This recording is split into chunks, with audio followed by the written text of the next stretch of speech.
สวัสดีครับอาจารย์โอเคครับ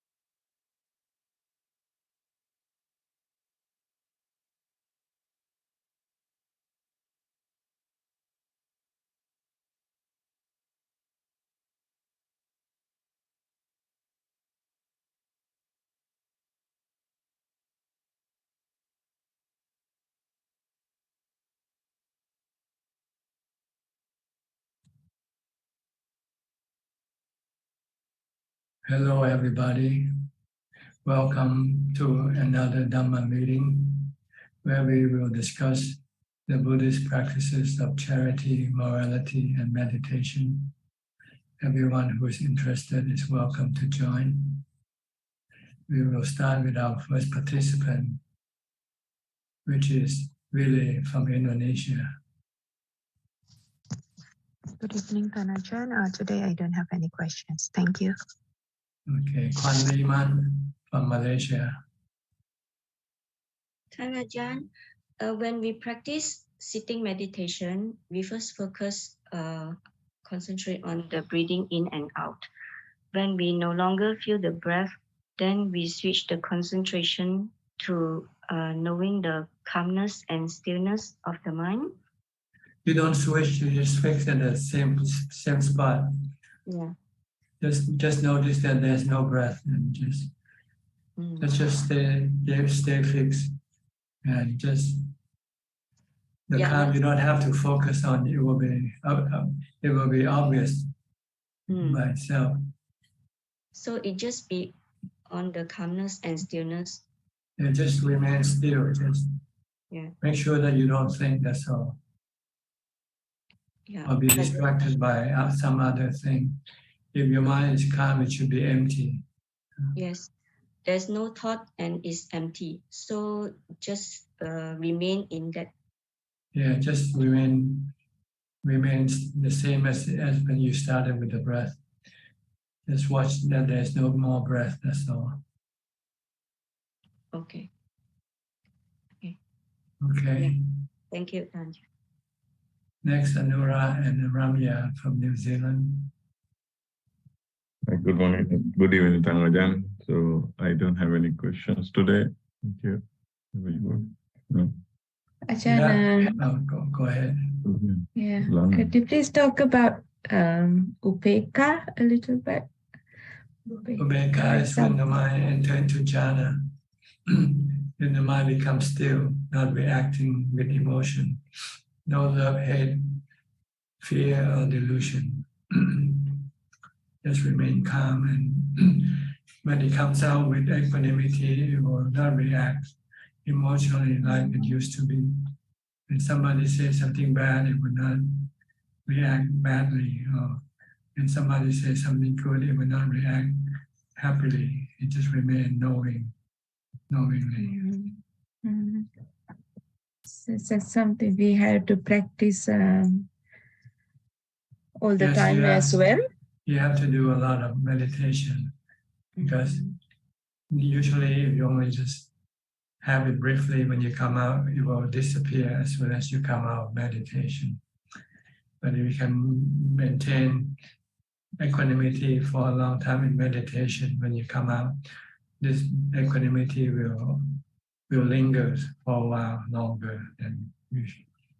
But eventually it will disappear again. So you have to keep going back into meditation to recharge your equanimity. Or if you know how to use wisdom, then you can use wisdom to protect your equanimity, because your equanimity is usually caused by your cravings, your desire. Yeah, thank you, Ajaan. Okay. Yeah, thank you, Ajaan. Thank you. Okay, Kar Fai Lim from Malaysia. Good day to you, Ajaan. I have no questions for tonight. Thank you. Okay. We have Prompilai. Do you want to speak or you just don't happen to turn on your video? We'll go to Vandana La. Vandana. Good morning, Tanajan. Yes. Yes, so I just have one question. A few days ago, I attended a funeral and I wanted to attend and it was an open casket. So I went close to the person who died and I found him very peaceful laying and I didn't feel anything, no fear, nothing. It was kind of normal. And then we went for the electric cremation. And then all that time, my mind was very focused and I can see this anicca, dukkha, anatta clearly. But my mind was not upset at all. My mind was at peace. But after one day, there is a grief. I didn't even know this person well. I just met him maybe 2-3 times in my whole entire life. He was an old person, but I never expected him to die so quick. So then after 2 days, I started to feel grief and very empty from inside. And I was I'm looking at everybody's like skeleton. So after today, last night when I was teaching a class, I became peaceful. I just wanted to understand this feeling, which because I know now I practice a lot of anicca, dukkha, anatta, but how come this strong feeling came in my heart with complete emptiness and not emptiness with happiness, not emptiness with peaceful, but it was a grief, sadness, which emerged. And I started to think that anytime my time will come and I have to be prepared for that. So it's this a constant thought in my mind now that anytime my time will come and I have to be ready for that. I want to understand that how can I just be with it peacefully and also do whatever I'm doing. I'm doing whatever I usually do. There is nothing change in it, but inside it that there is one voice which is telling me your time comes anytime. Just wait. It can come anytime. Can you please comment on that or guide something? Thank you so much. Well, but the perception of death or see death directly in front of your eyes can be more profound than just thinking about it. And this perception of death can subdue your defilements. To a certain extent, your greed. You say, what am I greeding for? After all, this is how I'm going to end up one day. So your greed diminishes, maybe not disappear entirely yet, but it kind of soothes you, calm your mind down. Usually your greed is the one that keeps your mind restless and agitated. So when you perceive death, and then this kind of chase away the greed inside yourself. So you become more calm. But if you still feel grief, it means your mind still doesn't have enough equanimity. Mm-hmm. If you have strong equanimity, you will not have any emotion toward what you see. Yeah. No love, hate, or fear, or delusion. Mm-hmm. So what you need is to practice more meditation to get more equanimity. And then you see everything as normal. Life and death is normal. You see them equally. You don't look at them as good or bad or right or wrong or happy or sad. It is. Yeah. The main thing which I came to my mind that just about my children, that's it. That's nothing else that would say, oh my God, time is coming fast and I'm not prepared for them. because they're still not independent. So that's the main thing came into my mind, not any kind of dying fear, but leaving children behind. So yeah, but I know that they will die eventually anyway. So what do you feel? That's exactly. That's what now I'm thinking. Yeah, they will. You still react with delusion. Yes, exactly. Yeah. You should spread this perception of this to everybody. Yeah, actually, that's I'm speaking about it openly. That's the first part of get it done with this delusion. So that's helping a lot. That I'm talking about it normally with my daughter now, and my son. So now they in the beginning they were just saying they were not trying. They were not like wanted to talk, but now they're also. Yeah, right. It can happen to anyone, and then we should be always prepared. So I think it's happened for the good for my spiritual practice. That's why I thought I have to attend this. I have to go close to. I have to attend each and every part of the funeral. So I'm very glad for this experience. Yeah, this is like the way to contemplate on death. Yeah. Thinking about it is not as real as actually see a dead body. You know? Yeah. I saw one when I was about 12, I think. One of my classmates, not actually classmate, but the brother of a classmate died, drowning, and they have the funeral service. It was a Christian Seventh-day Adventist, so they have this Christian funeral service in which the casket is open and you walk past. And when I saw it, it suddenly just dawned to me, hey, this is, it's gonna be me too one day, sooner or later. And everybody I love also will be the same. So I start to, more or less teach my mind to be prepared, be ready when things happen, things like this happen, that you just have to accept it. There's nothing else you can do. Yeah, and I also noticed that watching a dead squirrel or a bird is a little different than watching a whole human who's dead, right? I still have to contemplate that why it's different. They are the same. We all are the same. Well, the value we place on them is less than humans. We place more value on human than animal. Yeah. Thank you so much. So just try to maintain this in the back of your mind. Yes. Make it part of your perception. Every day you should think of death every day. Yes. The Buddha actually recommend that you think of it all the time if you can. Whenever you see people, whether your own body or other people's body, just tell yourself, they're all gonna die, we're all gonna die. Yeah. But it's not something for you to go talk about because people will think you're crazy. Yes, I know they're going to stop me. I know today I'm going to talk about this with my sister. I'm pretty much sure today I'm meeting with her. And then she'll say, you're going crazy. I said, no, that's how it should be. It's for your personal use, not for anybody else. Unless if you find like-minded people like us sitting here, we can talk about it. Yeah. But otherwise, this is not a conversation that people want you to enter to. But I think my family needs to be prepared more than anybody else. So I think they need to hear it more often, that they start to take it very lightly. Okay, this is nothing. That's how it is. Okay, but it can backfire. Also. If they're not ready, it can backfire.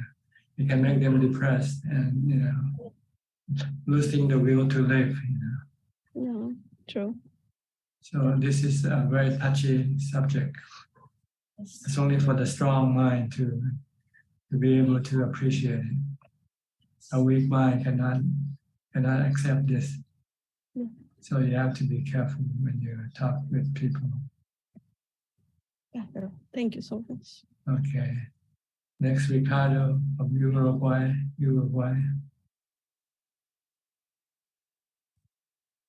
Good morning, Ajaan. Good night for you. Good night for me. Good evening for me. I don't have any questions right now. I thank you for the advice you give us every Tuesday. Thank you. Okay. Go to Metal from India. Good evening, Ajaan. Something you mentioned right now is about being with like-minded people. That's something that's been missing in my life for the past few months, and I've been feeling very lonely on this path. When I'm surrounded by family and friends who think differently and who view the world differently, and yeah, I've just been feeling lonely, and yeah, I just wanted to share that, and if you can offer some encouragement, I would really love to hear. When you feel lonely, you should meditate. Meditate. When your mind becomes calm, then your mind will be happy and the loneliness will disappear. The loneliness comes from your longing for like-minded people. Yeah. When you don't get it, then you feel lonely. But when you meditate, you stop this longing.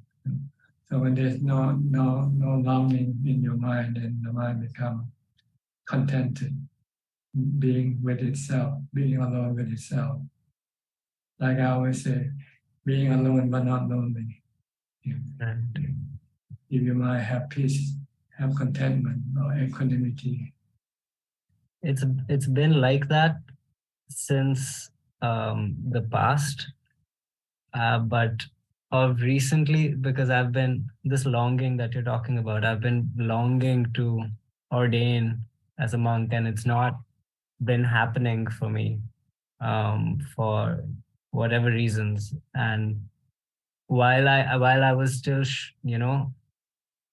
knowing that, oh, it's going to happen, this longing, that meditation was going really well. But when I realized that I'm gonna have to wait for a while for a situation to change, maybe before I can actually find a place and a master and be ready to ordain, since it's all unclear, that longing is now kind of throwing me into chaos, and I'm not being able to meditate as I used to.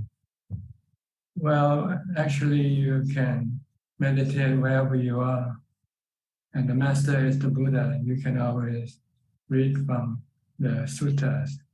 Yeah. So I think if you can, I recommend reading the Four Foundation of Mindfulness.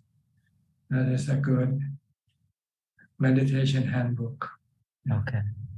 And if you can read and understand, then you can practice on your own, wherever you are. Right. You have to accept that sometimes what you long for is not yet possible. Yeah. So you should give up that longing, or else it will cause you always this disappointment and loneliness. Yeah. You should have the second option. Just take whatever you can at this time. If you need a teacher, go read the sutta. Yeah. And if you meditate, just go into your room if you have a room by yourself and just meditate. Right. Do that. And just be happy with what you can do. Yeah. Don't long for things that you cannot get right now. Just, yeah. Then you won't feel so bad. Yeah. Thank you. Thank you so much. Okay. Next, Alvin Lee from Malaysia. Good evening, Ajaan. I don't have any question in the moment. Thanks. Just listening. Okay. Will Lasoti, where are you from? I forgot. Good evening, Ajaan. I'm from Seattle. Okay, fine. Good evening, good morning, everybody. My question, Ajaan, if you can give guidance on starting to look at the paramis and with the aim of perfecting them. Yes, there are 10 paramis or 10 perfection that you want to establish or develop in order to bring power or strength to your mind. to overcome all of your defilements. So you start with metta, loving kindness. You should be loving toward everybody, even your enemies, even the people you don't like. If you have to meet them, try to be nice to them. Yeah. If somebody did something wrong to you, you should forgive them. Don't get angry at them. Wants to take any revenge. Just let bygone be bygone. Whatever that person did is already past, it's already gone. Don't dwell on it. Forget it and move on. And if you can share or give happiness to other people, do it. This is loving kindness. That you have some extra things that you don't need to keep, maybe you can give it to someone who needs, give it to the needy or somebody. This is loving kindness or metta. Once you have this attitude toward all human and all living beings, human and animals, right? Then it's easy to develop the second one, which is charity or dana. Yeah, so it's easier for you to give to someone that you love than give to somebody that you don't love. But since you love everybody, so you can give to everybody, anybody who needs your help. So this is giving. And the third one is sila, or the morality, maintaining the 5 precepts, not hurting other beings. This is the word, the meaning of sila, not hurting other living beings, whether it's human or animal. So this is why we Buddhists keep the 5 precepts. The 5 precepts will stop or prevent us from hurting other people, other living beings.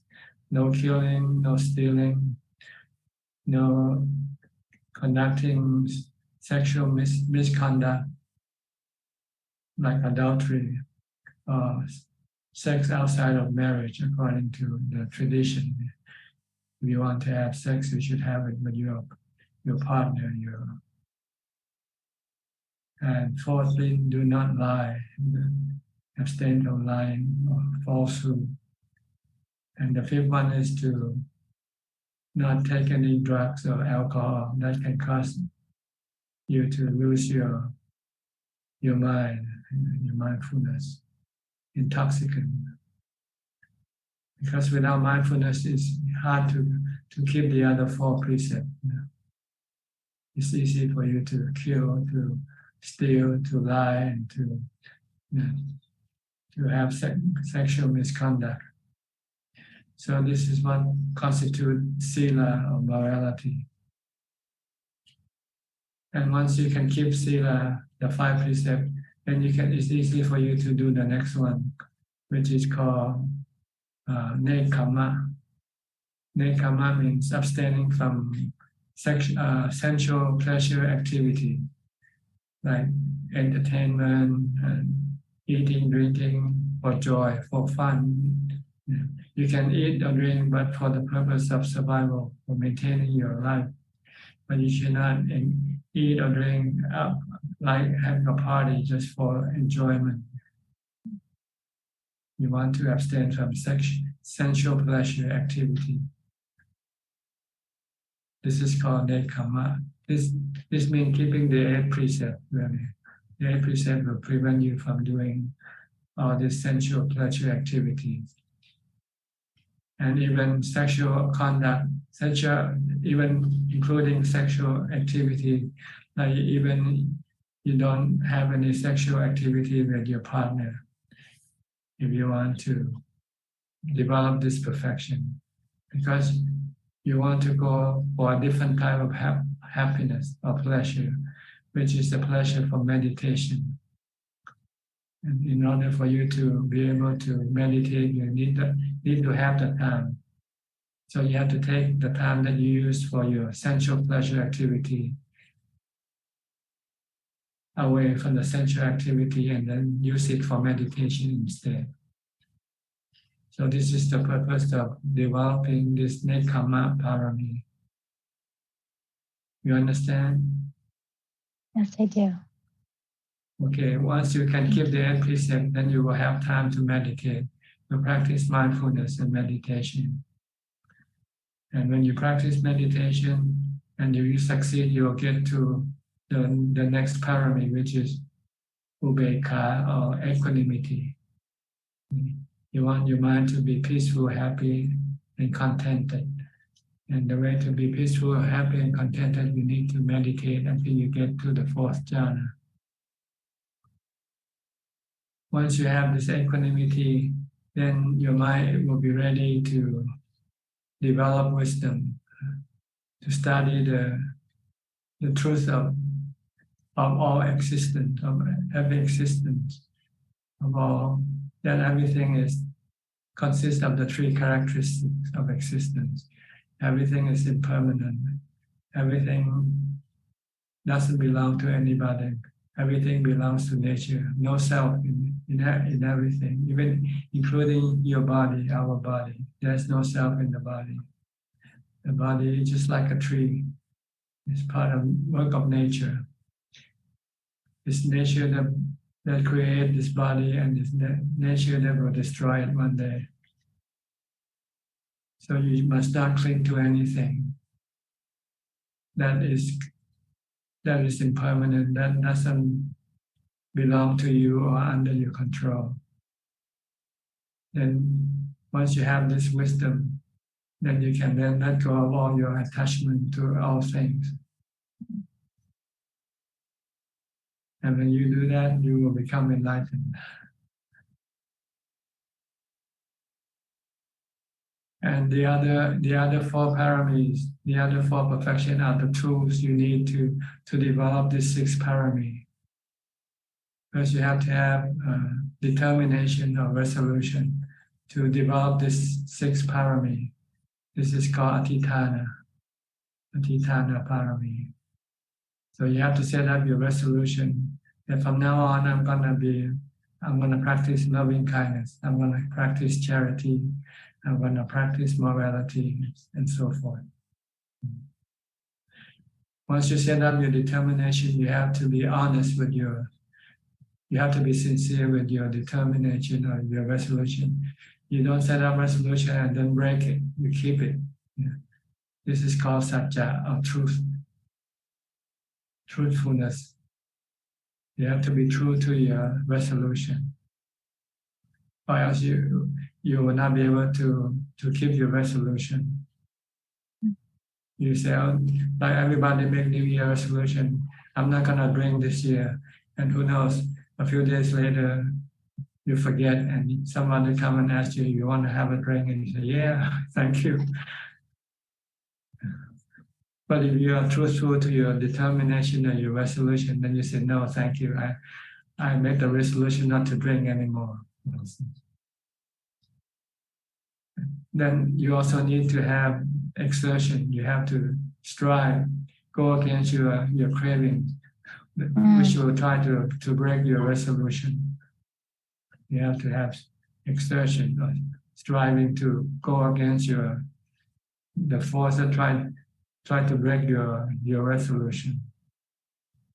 You have to have exertion to push yourself to do these practices like charity, morality, and so forth.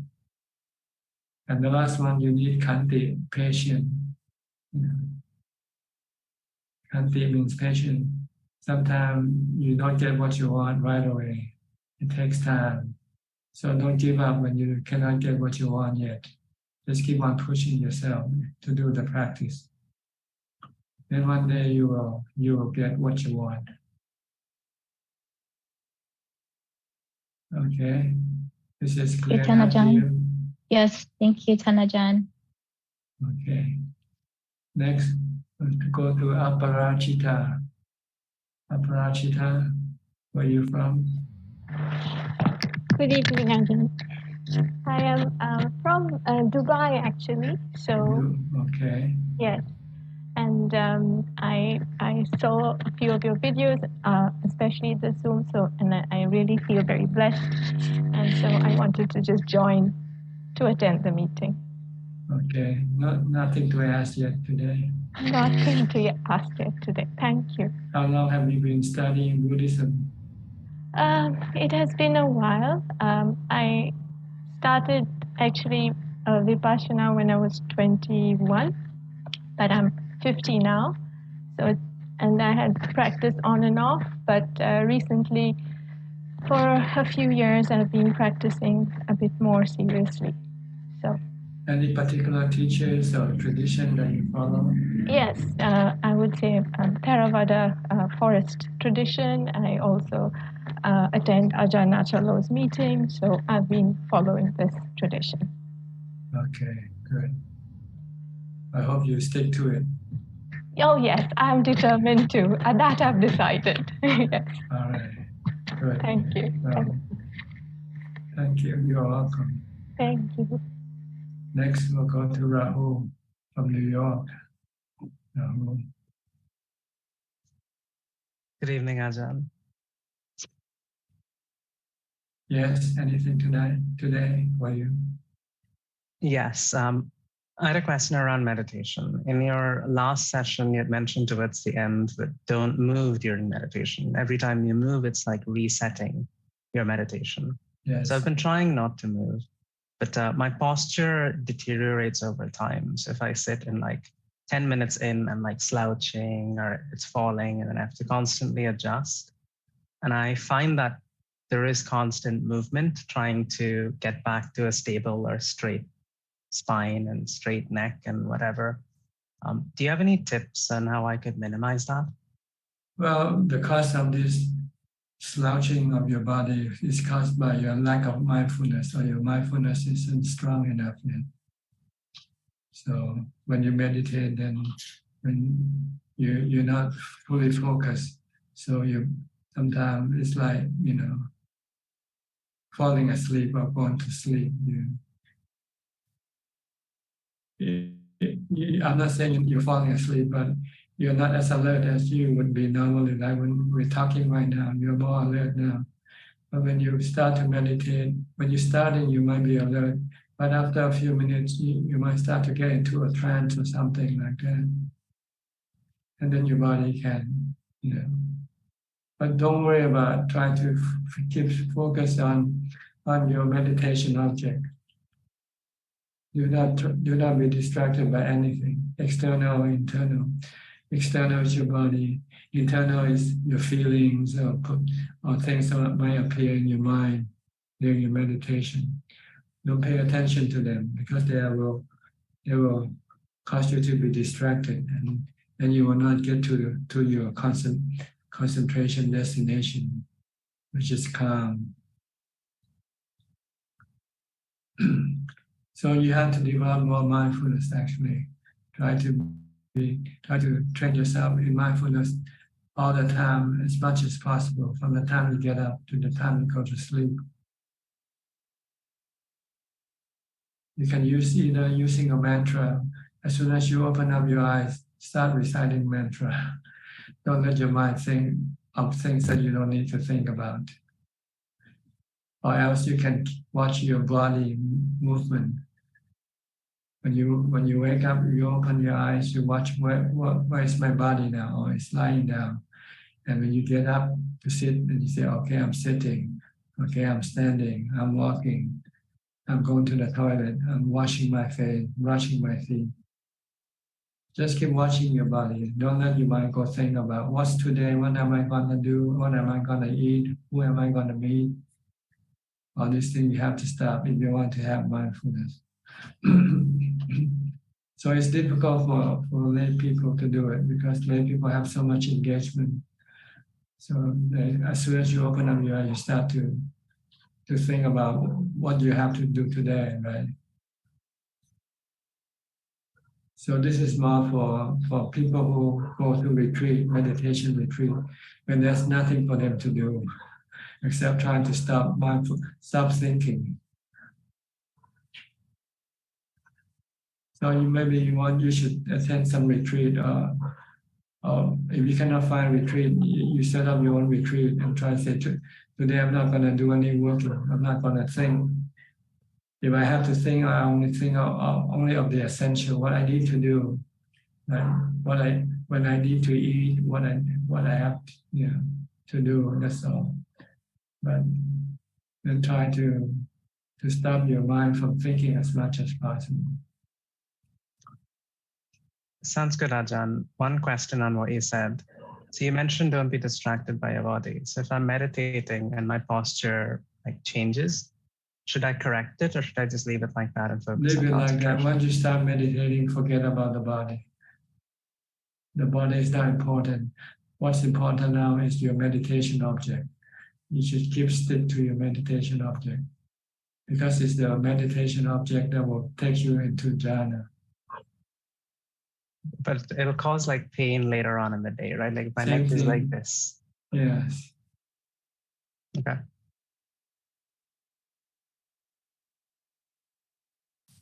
Thank you, Because, Ajahn. like I said, if you move your body, you're restarting your meditation. You come back to step one again.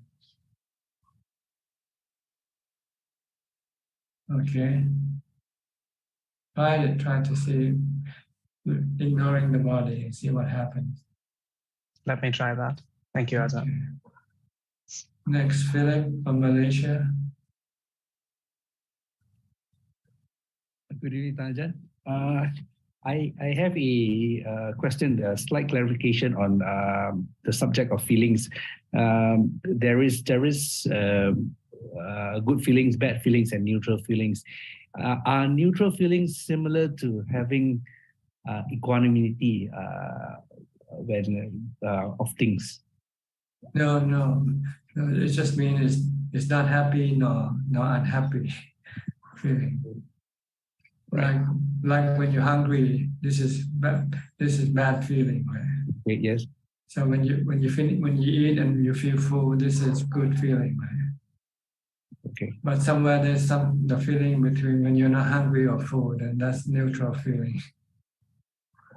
Okay. So the feelings the feelings are the ones that drag you in. I mean, the feelings that you get from your five senses are the ones that will create the craving in your mind. That's right. It will stimulate your cravings.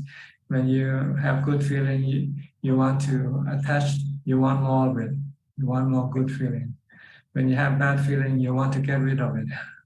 Okay. So if you are mindful about these feelings when they arise, you shouldn't be taking any reaction to it, right? That's right. Just accept it for what it is, because it's not something you can always control.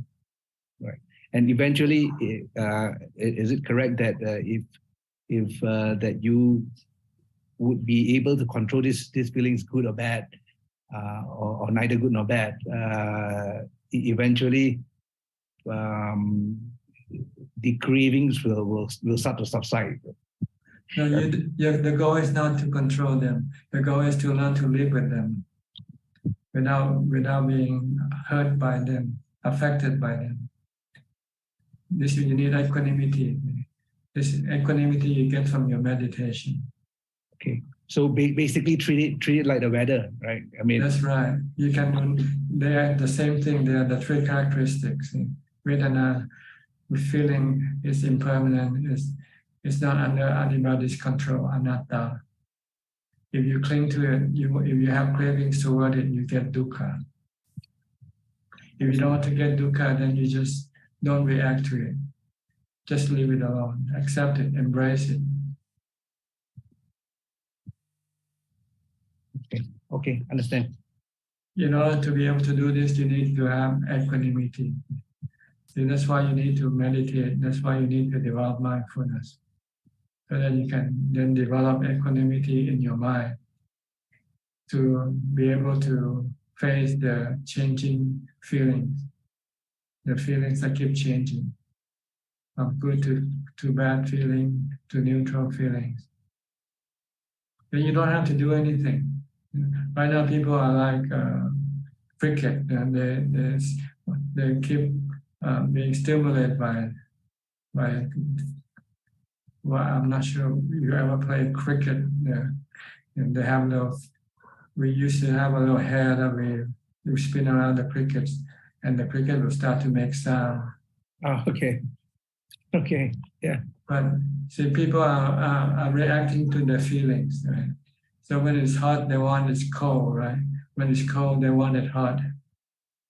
And when it's not hot or cold, they want something that is not. They're never happy with whatever feeling they get. Never content. If it's good feeling, they want more. If it's bad feeling, they want to get rid of it. If it's neutral feeling, then they want good feeling to return. So they constantly being manipulated by, being stimulated by their own feelings. They have to keep reacting to their own feelings, and by reacting, they have no peace, no peace of mind, no contentment. So, and also, when you cannot get what you want, you get sadness. You get dukkha. Okay. So the goal, I mean, how do I put it? The goal is to be indifferent to whether good, bad, or anything. To accept things as they are, accept feeling as they are. Like you accept the weather. You accept the earthquake. You don't like the earthquake, but it happens. And you accept that, because that's what happened. There's nothing you can do about it. Understand, Ajahn. Okay. Okay, thank you. All right. Next, Ryan. Where are you from, Ryan? Good evening, Ajahn. I'm from Singapore. Okay, can you speak louder? Yes. Is it louder now, Ajahn? Yeah, okay, good. Just a follow-up question to what you mentioned earlier. So for me, my morning meditation is usually, I try to do walking meditation, but I tend to be very drowsy. So sometimes I sit down and I start to fall asleep again. So how do I try to gain more energy in my walking meditation in the morning? Well, gain more mindfulness or energy. You have to be alert to have energy, right? So sometimes you have to eat less. When you eat less, you are more alert than when you eat up too much. When you eat too much, you feel sleepy, drowsy. So, but if in the morning, you should have rested enough. When you wake up, you should be alert. But if you're not alert, it means you're addicted to sleeping. And I'm not sure what caused this. The way to counter it is you have to go walk someplace where it's a little bit scary. When you're in a scary place, you cannot feel sleepy or drowsy. You feel more alert. That's why monks usually like to go practice in the forest, when the surrounding is much more dangerous than in your house, in the house. So I don't know how to advise you if you practice in the house. The house is too comfortable for meditation. You have to get out of your comfort zone in order to be able to meditate better. And don't eat too much. Don't try to eat. Try to eat, just keep the 8 precepts. Don't eat after midday. I think that this will keeps you more alert.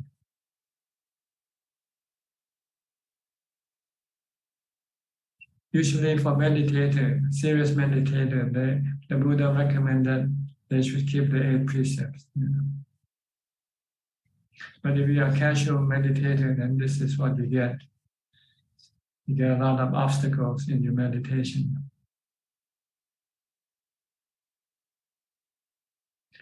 So maybe try on your day off to give the precepts on your day off, on the day that you don't have to go to work. And do more mindfulness practice. Then I think this can help you to become more alert.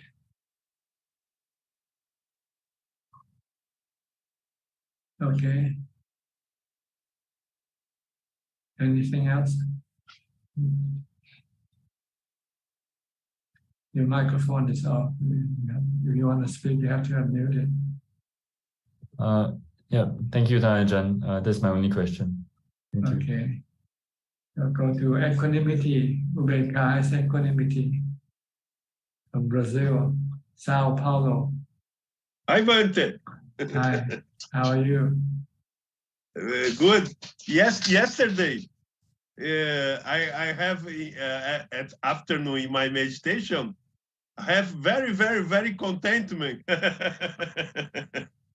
Peach and suka, Bante. Okay. Right? At night, I go to my gymnastic and I lost the state. But at afternoon, I have a lot contentment. You can always do it. Once you know how to do it, you can do it all the time. You should be able to do it again. It's difficult. I have to enter. I think is the first jhana, not apana samadhi. Only first. Peach and suka, very contentment. I think is resolution, Bante, because at morning I am thinking in stay more inside, not outside, not samsara, not work, not things, not other things, only inside, and this is in my mind, and Yes. I think it's the resolution to practice, Bante. Resolution is very good to contentment, Bante. Resolution is choice, Dhamma, Bante. Dhamma is a choice, Bante. Dhamma, you choice, or Dhamma or samsara, Bante. That's right. Samsara is working, samsara is talking, samsara is talking about word, talking about war, about things, about a lot of things of day, and Dhamma is practice to enlightenment, Bante. It's practice to peace. Dhamma is peace. Yes. Samsara is suffering or war. Yes. Yes. Good to hear that you enjoy your meditation.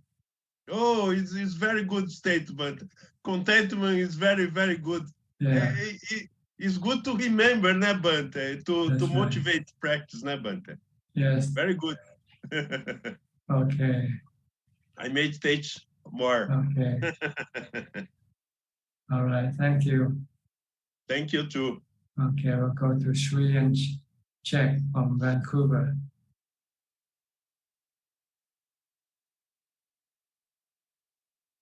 Sri and Czech, unmute your microphone. Okay. Ajaan. Samsara is war, Dhamma is peace. Ajaan. I like that one. I really enjoy the when you talk about the 10 paramis, Ajaan. So flowing so beautifully when you talk about the 10 paramis. The only part that maybe I need some clarification is you talk about the metta, dana, and then sila, keeping the 5 precepts. Yes. And then after keeping the 5 precepts, you say it's easier to develop the nekama, which is keeping the 8 precepts. Yeah. It means you only have to keep 3 more. If you haven't kept the 5 precepts, then it's harder for you to keep the 8 precepts. Oh, okay. Simple logic. Okay. Yeah.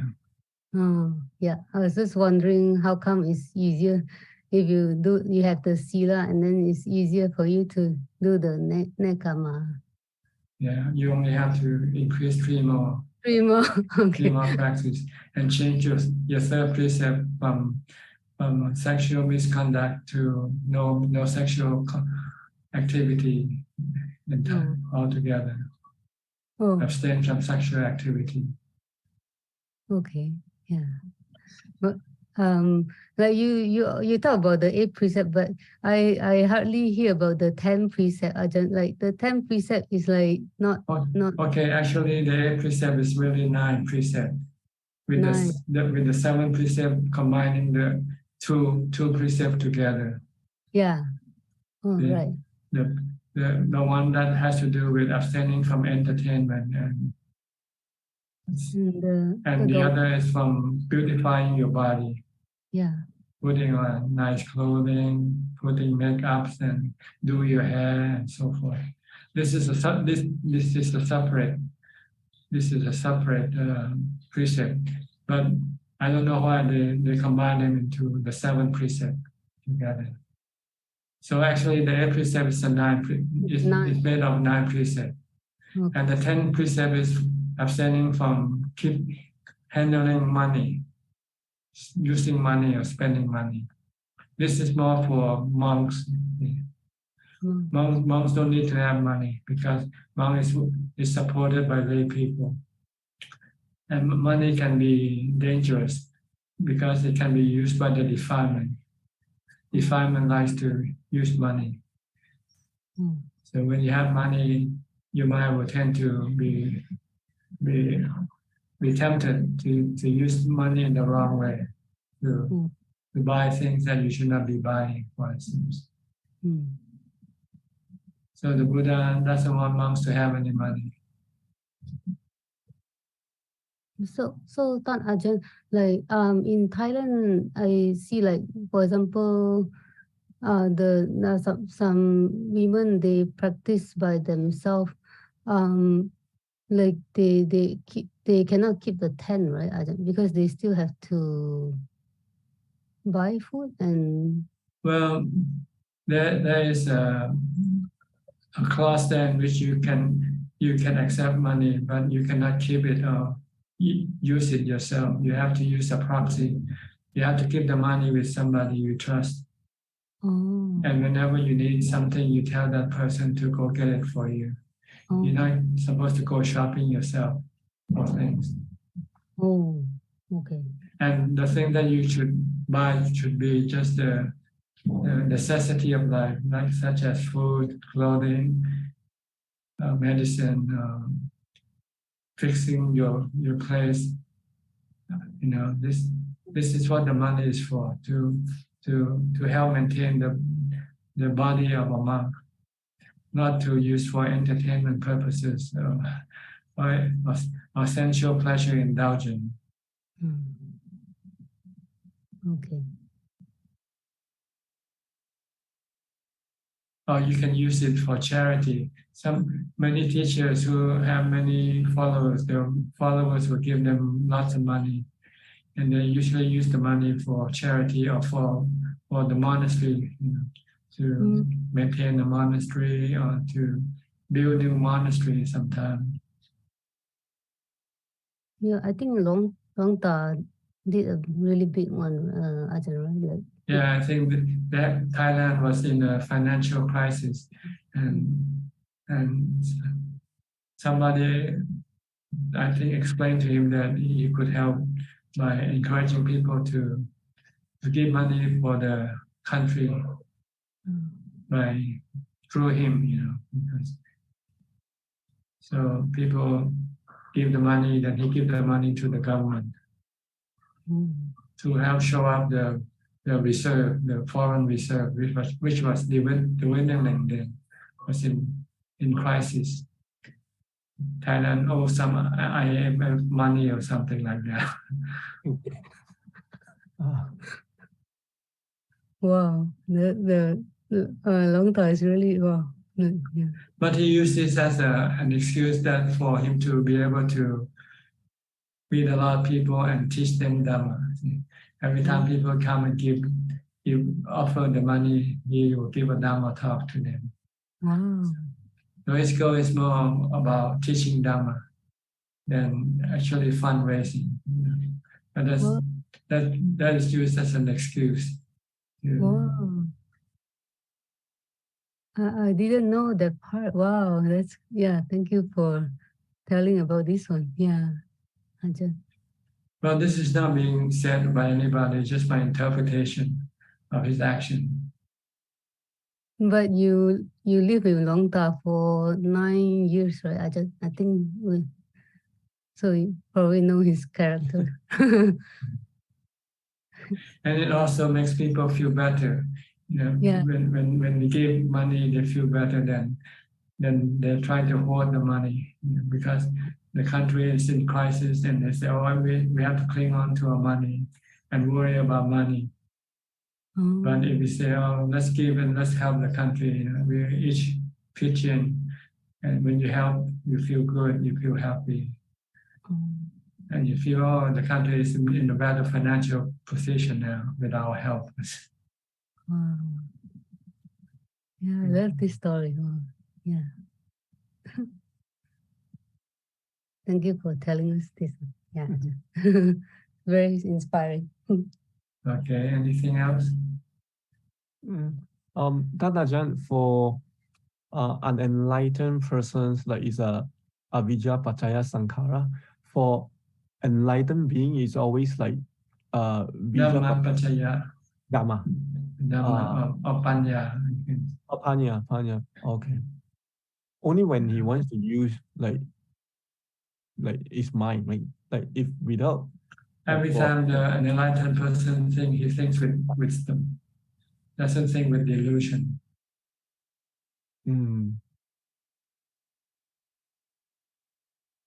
Okay. Okay. Yeah. Okay. Thank you. All right. Next, Rita Miller. Where are you from, Rita? Hello, Thanajan. What a pleasure to see you. I'm actually living in Bangkok right now, and I met you in December. I was part of the Clear Mountain Monastery pilgrimage, and we visited you.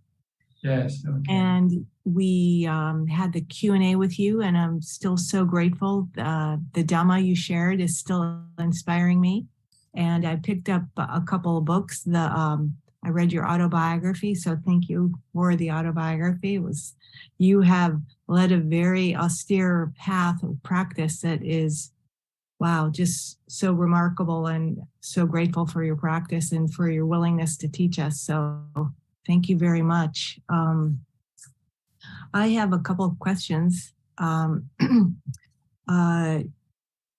when I meditate, I've been trying to work on the practice of Adeta to sit for like 1 hour without moving. But after your response to somebody else, I'm wondering, is there a minimum or a maximum of trying to sit without moving that you would recommend to find helpful? It depends on your strength. So sometimes you have to know how long you can sit.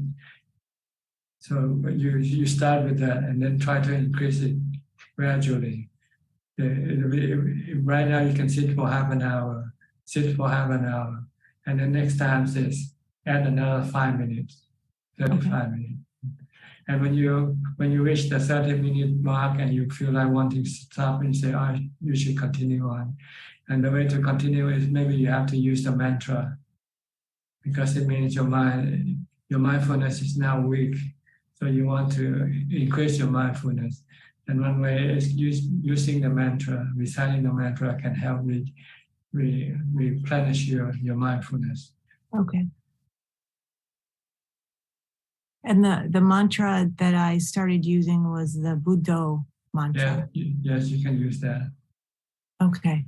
And during the meditation, I usually switch with what I'm using. Sometimes the mantra, sometimes I scan the body, sometimes I just focus on the breath. Is that I think okay? you should use one, and when you meditate, just pick the one you want to start with and stick with it.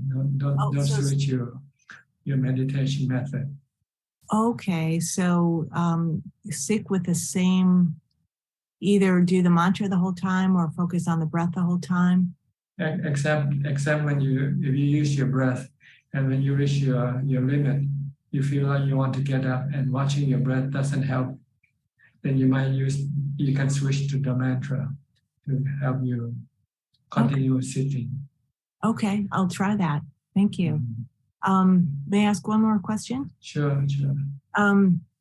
So on the pilgrimage, I was really inspired by a lot of the pilgrims who were using Asubha practice, and I haven't used that at all in my practice, and I'm wondering if you encourage people to do the Asubha practice, or you can wait if you're not ready for it yet. It's not something you have to do now. The purpose of using Asubha is to diminish or get rid of your sexual desire.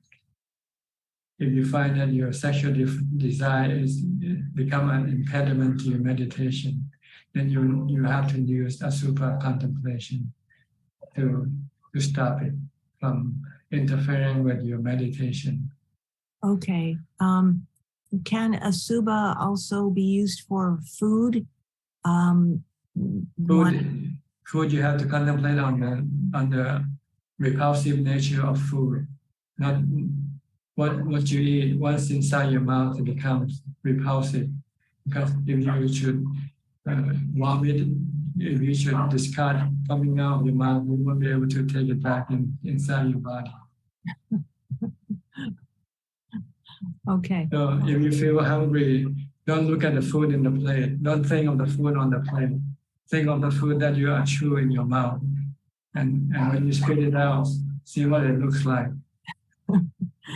Okay. All right. So if I'm craving something in particular, don't necessarily. You have to use the proper medicine to cure it. Okay. Antidote. You need the proper antidote. Okay. If you have sexual desire, then you use the Asubha. If you're hungry for food, then you have to contemplate on the repulsive parts of the food. Okay. Okay. Very good. Thank you so much. I really appreciate the time. Okay. You are. You haven't gone back yet since December? To your monastery? I mean, to back to Clear Mountain, back to Seattle. You didn't come from Seattle. My husband and I are living in Bangkok right now. So at some point, we're hoping we can come to pay our respects to you. I know you have a very specific schedule, so at some point we hope to come to see you in person. Okay. Thank you. Okay, next, here's another member of the Clear Mountain. Amy, and you're in Seattle. Hello, Ajaan. I am part of Clear Mountain. I'm not in Seattle. I'm in Toronto. Oh, Toronto. Okay. Yeah. I recognize one of the other participants in here that I've watched on Zoom. They're also from Toronto. Yeah. So hello to fellow Torontonian. You met each other before? I've seen her on Zoom. This is probably the first time she's seen me ever. Okay. Anything? Any question? Yes. So prior to asking you last week about mindfulness, I had already started to try to think less, and especially to separate thoughts from feelings, to not feel them too much. And that I have found that very, very helpful in my practice. But after speaking with you last week, I decided to try and be more consciously aiming to be mindful all the time. And I found that it was difficult through the work week. So I made a determination on the weekend to spend one day doing nothing at all. And so I could watch, try to be mindful all day, either be mindful or meditate. And it was like a superpower in the practice. It was really, really amazing to try. And I want to actually keep dedicating a week to do that. That's what the Buddha has set up a day for us to do this practice. We call it observance day. Every 7 days, we should stop working and then do meditation instead for one day. So you should do it on your day off. Yeah. Unfortunately, in Thailand, we follow the lunar calendar, which doesn't fall on the weekend all the time. So people have excuses not to do it because, no, I have to work today. Even trying to do it one day, increasing the practice to try and be mindful all day, besides just trying to meditate more, was a completely different experience. And so thank you for the emphasis again on mindfulness. I found that coming out of that day, there were a lot of kind of insights and connections that kind of happened easily on their own. And it also gave me a chance to see, one of the insights was the utility of thinking, that it's really not that useful as much as I think our human impulse is to think that thinking is really useful and necessary. But I wanted to ask you, during the day, I was trying to do the technique that you suggested about watching your body all day, like it's a prisoner or like it's a movie. And I found that I lost focus on watching my body. And I wanted to ask your advice. Should I, throughout the day, maybe switch between chanting, watching my breath, and watching the body? Yes, you can, or use the mantra Buddha also. If you find that you cannot focus on your body, you can do chanting to bring your mind back, to stop it from thinking. But watching your breath is more, I think, much more effective when you sit down and do nothing. And then it's easier for you to watch the breath. But if you're moving around, it's hard to watch your breath because the breath is a lot more subtle than the body. But if you can watch your breath, okay, who's to stop you from doing it? Yeah. But the goal is to bring your mind back into the present. Don't let your mind drift into the past or into the future, daydreaming, thinking, fantasizing, and all sorts of things. Because if you can control your thought, when you meditate, you'll find that your mind can become calm easily and quickly. Do you meditate also besides from practicing mindfulness on that day? Do you sit down and meditate? Yes, I meditated probably about 4 hours. It's split up into 3 sessions. And I did notice a difference in my experience of the meditation. Yes, the more you do, the better you become, the better result you will get. It's just putting in the effort, putting in the time for your practice that matters. I have another question related to this, if I may. Go ahead. Thank you. I was thinking about, maybe not that day, but after, I was thinking about the aim of mindfulness, a mindfulness exercise like that, whether it's it really felt like working the muscle of not thinking. But so I can feel and see the benefits of not thinking, or thinking as minimally as possible. I wanted to ask also whether the exercise is to also practice focusing to develop the skills toward one-pointedness, or should I just focus on not thinking? Well, or is it the same? It's the same thing, really. When you focus on something, then you cannot think about other things. You have to be only concentrated on what you focus upon. So it's the same thing. Try to concentrate your mind and to still your mind eventually. When your mind stops thinking, that's when it becomes fully concentrated.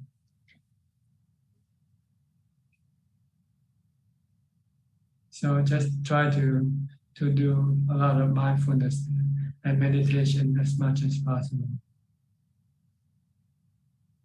Okay, and you'll find that the less you think, the more you'll become lighter and emptier and feel much better, not as heavy.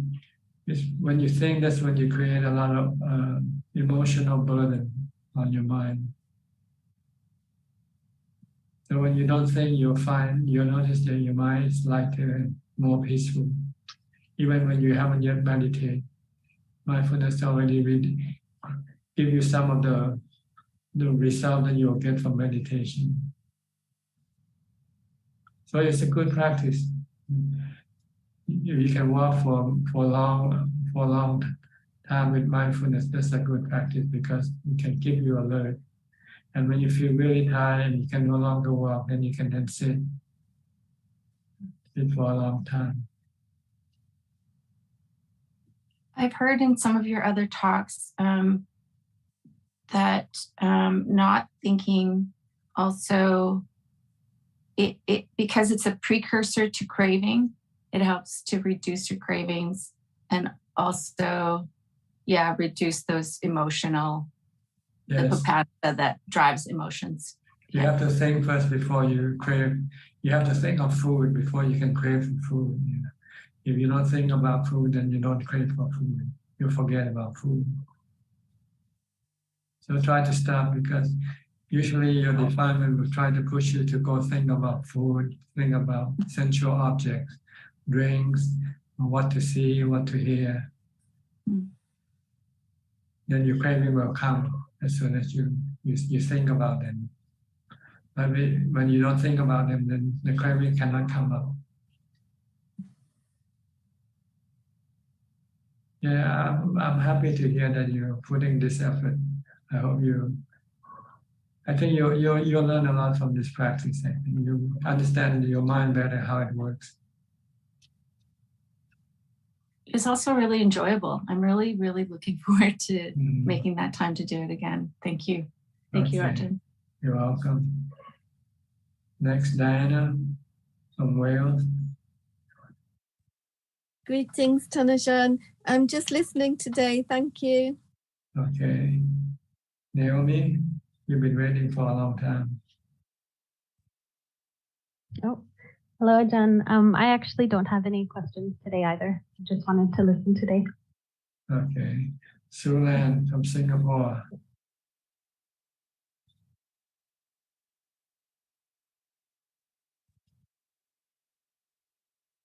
Go ahead. Cannot hear you. Can you speak louder, or maybe your microphone is not working today, unfortunately. Hello, Ajaan. Okay, I can hear you now. Yeah. Oh, nice to see you today. Yeah. Oh. You have any question? I don't have question today. I just wanted to dial in and listen. And like just now on my way home, I kind of like fell down. Then yeah, I was quite flustered. Mine were quite like quite stressed. Yeah. Okay. I dial in to listen to you. Okay, then I'll go to Facebook now for more questions if there's any. Yes.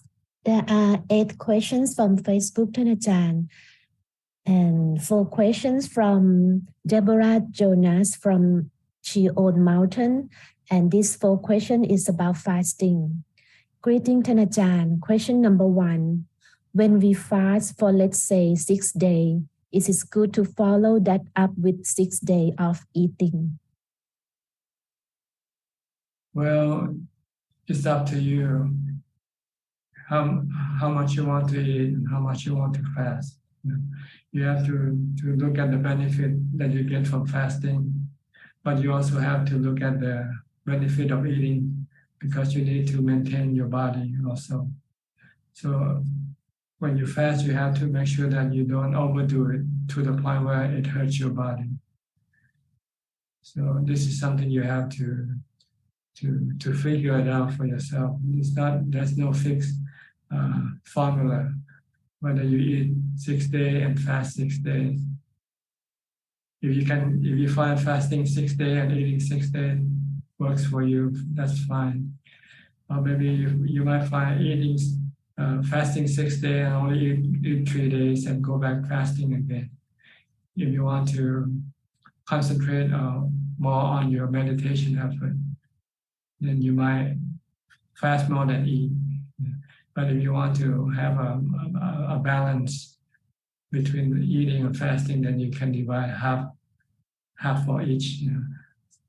Fast for 3 days, eat for 3 days, or fast for 5 days and eat for 5 days.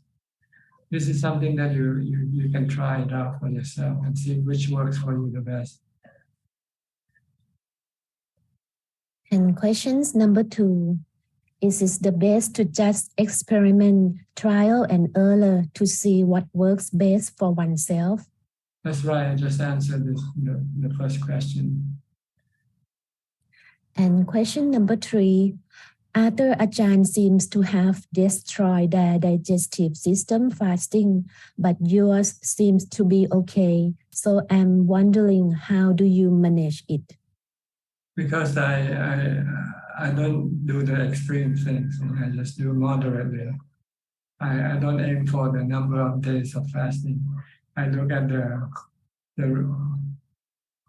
result when I practice, when I fast.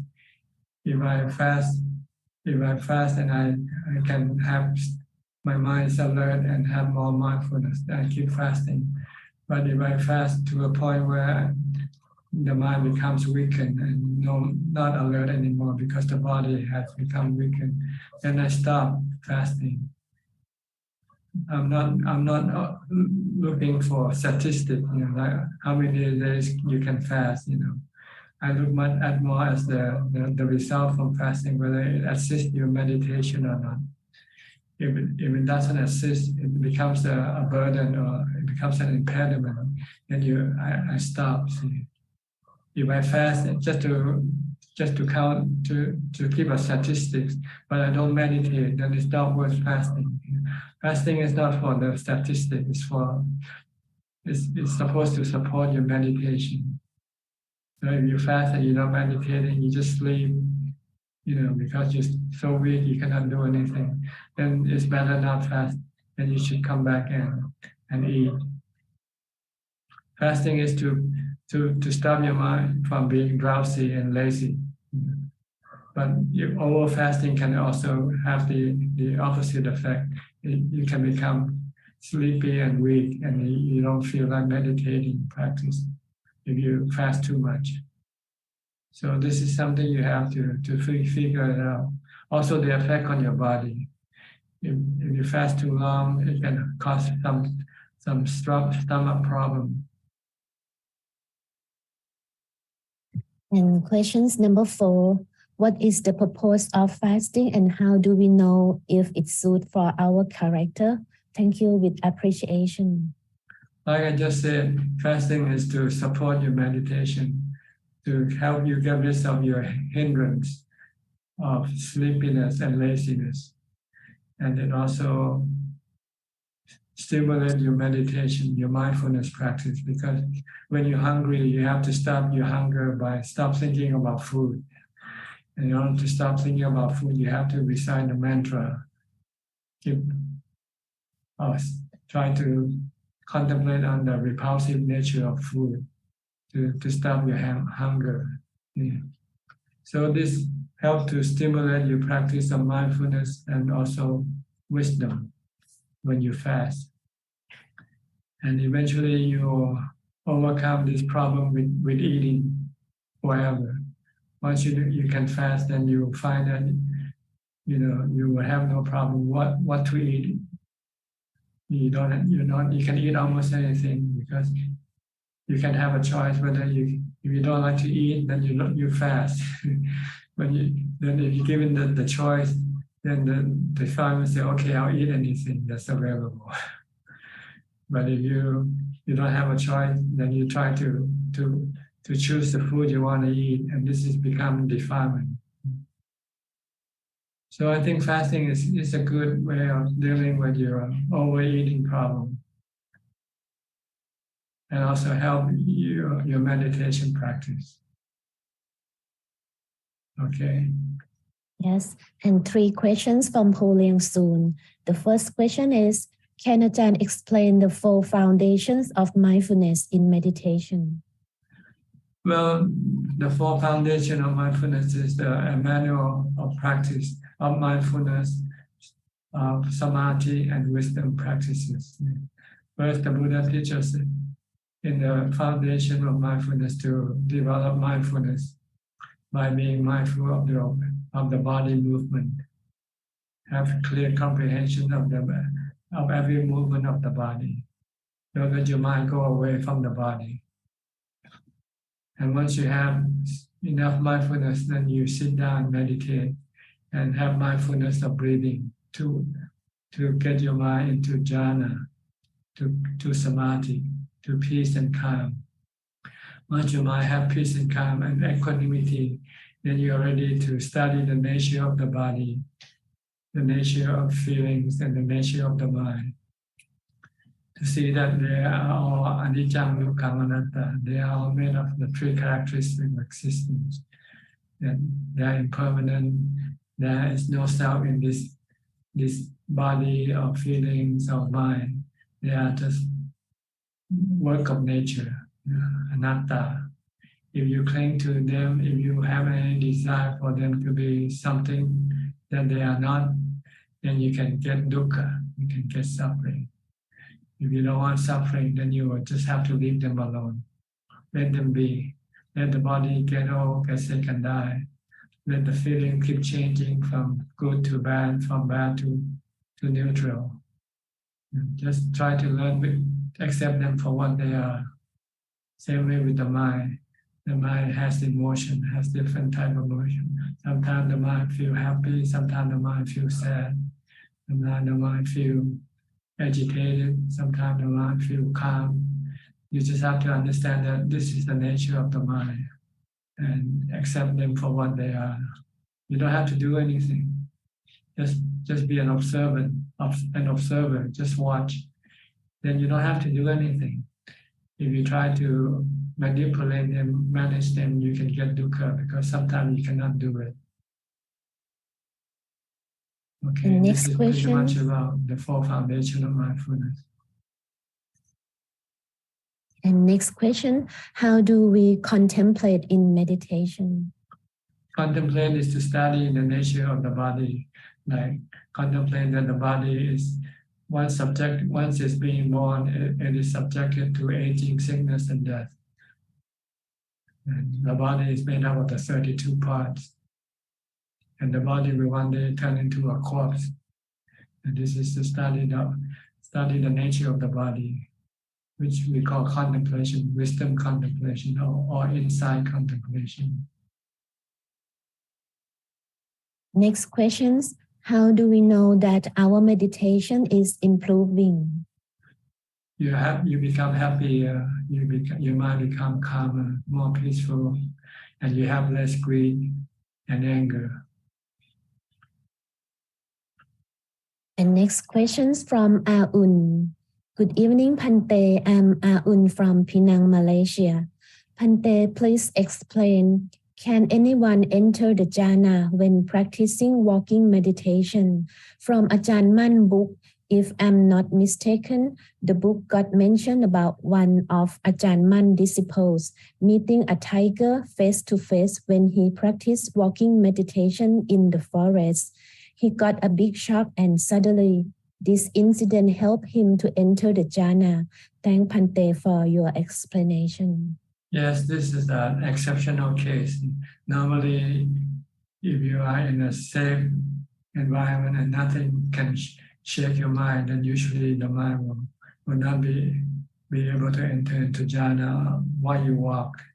The mind can enter into jhana when the body becomes still first. If your body is still moving, it means your mind has to be working. It's still working because it has to tell the body to move, to walk.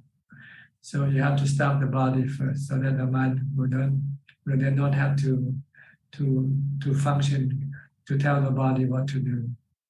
Then the mind can then become still by sitting. And last questions from Kun Ying. Can I just counting the number instead of chanting Putto? Thank you. You can try. You can try and see what happens. That's all,ท่านอาจารย์ Okay. We have newcomers in the room. Get Yen So from Penang. Ajahn, yeah, almost good night to Ajahn and brother, sister. Yeah. Listening, Ajahn, no question. Yeah. Okay. Evie from Indonesia. Namo Buddhaya, Ajahn. Can Ajahn hear me? Not as loud. Can you speak louder? Like this? Yes, Ajahn hear better. me? Yes, better. Yeah, Namo Buddhaya, Ajahn. Ajahn, because I am starting to feel lazy, I feel backwards. Because during meditation, I cannot calm down like before. My head feels tight. I am trying to overcome it in various ways that I have tried one by one. But the more I try, my head gets tighter and even hurts. So because your mindfulness is not strong enough yet. So you have to develop more mindfulness first. You can develop mindfulness by chanting or by reciting mantra all day long before you meditate. Whatever you do, try to stop thinking, try to stay focused on what you do only. When I'm not meditating in whole day, when I'm working and I mean working like writing. You have to do it on your day off then. Try to do it on your day off. Day off. But you don't have to work. You should have a day dedicated for your practice, for your meditation practice only, and nothing else. If you want to advance, if you want to achieve any result, if you expect to do it just like on any day when you're still working, then it's almost impossible for you to succeed in your meditation.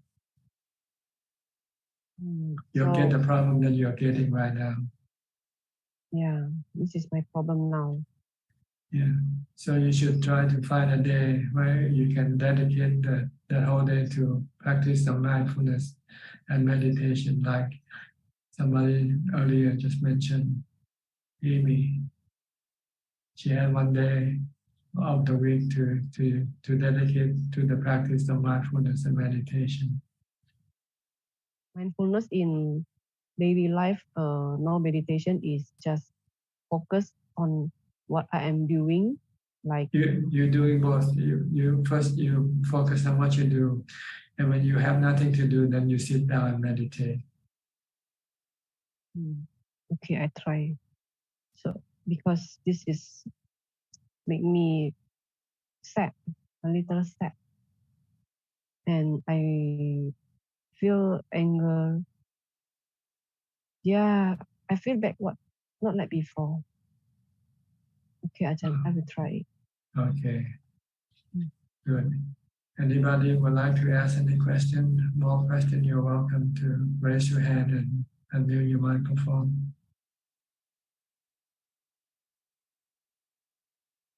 Nobody, yeah? Okay, Vandana.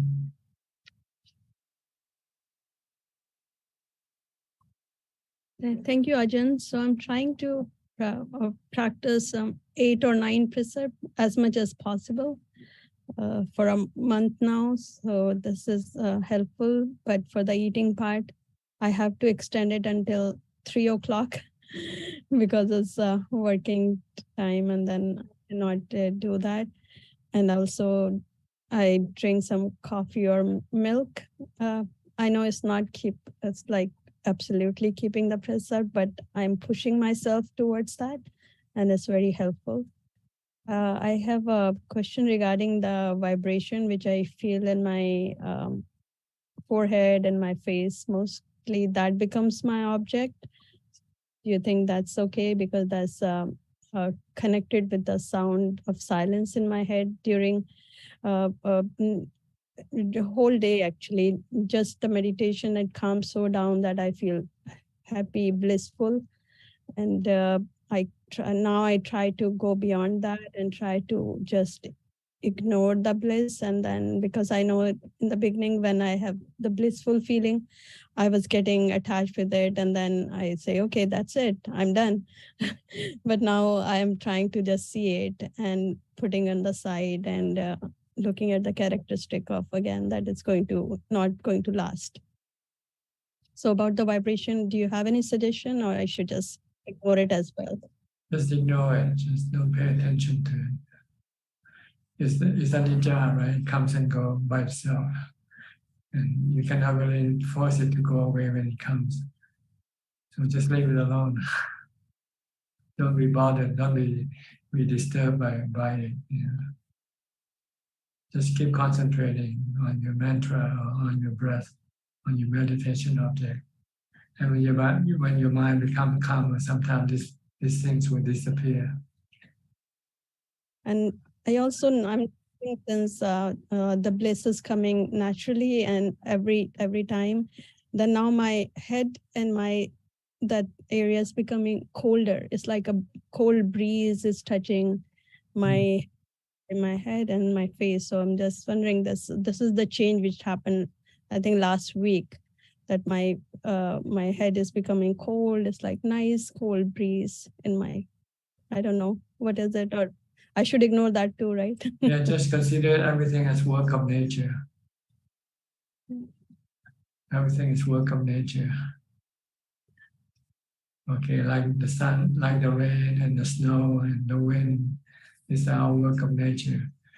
Our job is to be aware and leave them alone. Take them as they are, and don't try to change or do anything with them. Yeah, that's it. Thank you so much, Ajahn. Okay. Anybody else? We still have some time left for tonight. Okay, Sri. Okay, Sri. Ajahn, just I'd like to continue with the previous questions. For enlightened being, when they use their mind, it's a Dhammatalk Sankhara, but they also have achieved like 4th jhana. If they don't need to use the mind, then they'll just go to Appana Samadhi, meaning that they will pause the Sankhara. If they want to take a break, if they want to rest the mind, they can go into jhana, to rest the mind. Yeah. Sometimes using the mind, using sankhara can be tiring for the mind also. So sometimes you want to rejuvenate the mind. So you stop thinking and you enter into jhana. And when you come out, you feel refreshed. Okay. Yeah. Okay. So that's why in one sutta, Buddha is saying, if we use too much of the mind, get tired, then go back to samadhi. Mm-hmm. Okay. Thank you, Ajahn. Okay.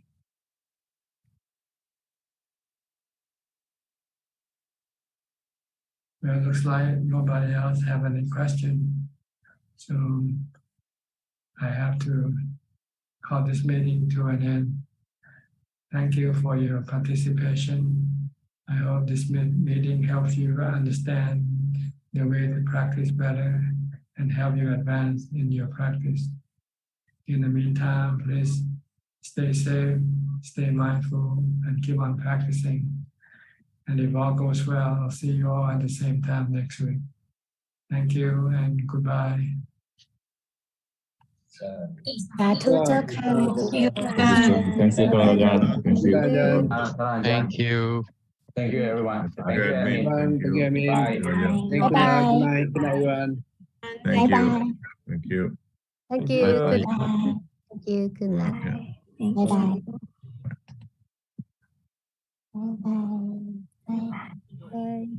Bye bye. Good night. Bye. Good night.